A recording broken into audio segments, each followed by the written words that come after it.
variables, asks you to enter the values of x and y,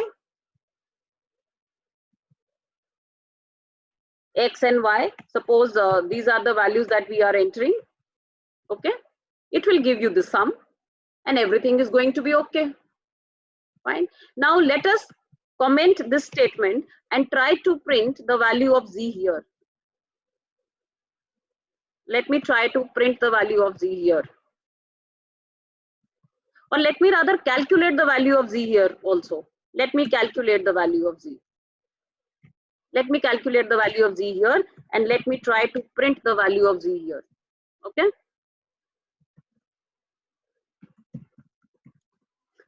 The value of z in main is,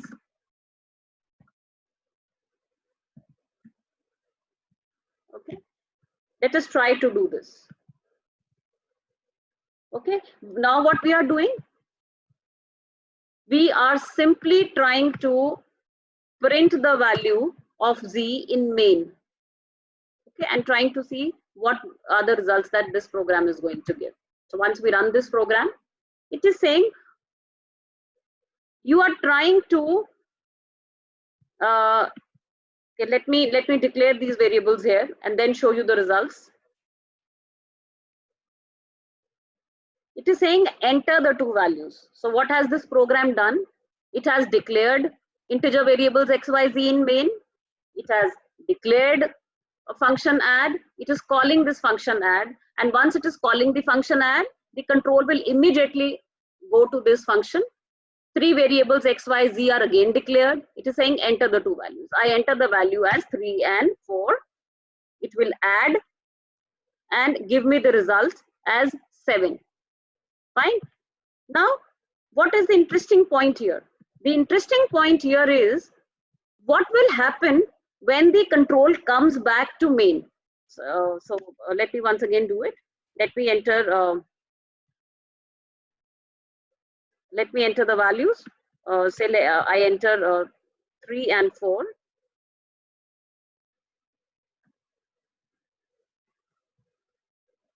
Okay. Let me enter 3 and 4. 3 and 3. 6.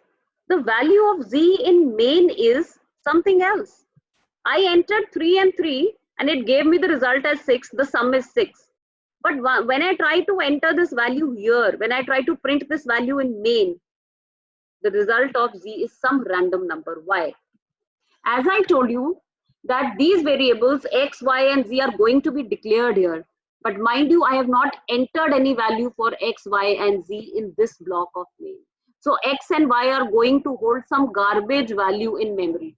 Once I try to add x and y and store it in z here in main, some garbage values are getting summed up and these are getting stored in z. Once I try to print that value, it is telling me the value of z in main is some random number, some garbage value that has been obtained by adding these two. Whereas once I try to enter these values here, it is giving me absolutely okay result.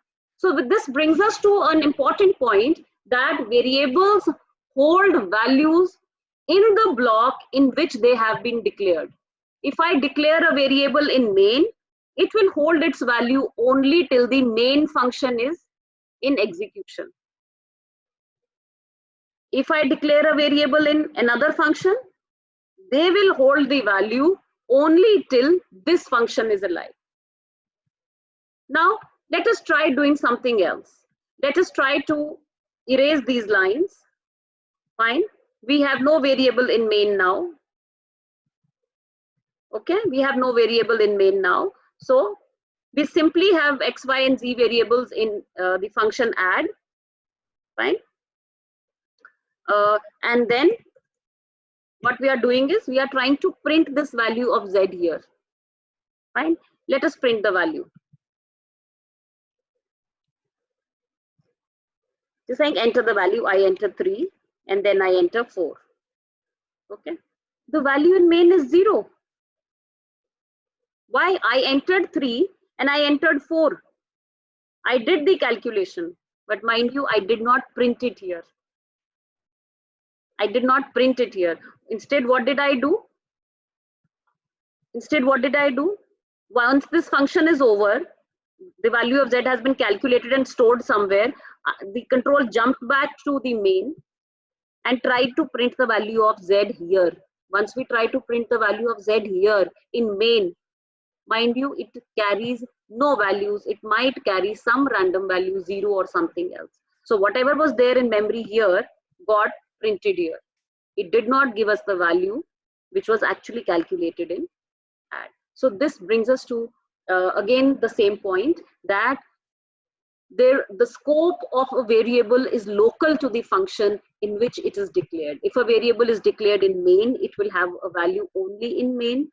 If a function is declared in any of the functions, it will have the value valid only till that function is running. Fine. So this was about how a function in C is defined, declared, and called, and what is the scope of a variable in a function. From here on, we will talk in the next lecture about how do we pass the value from one function to another function in the next lecture. Thank you.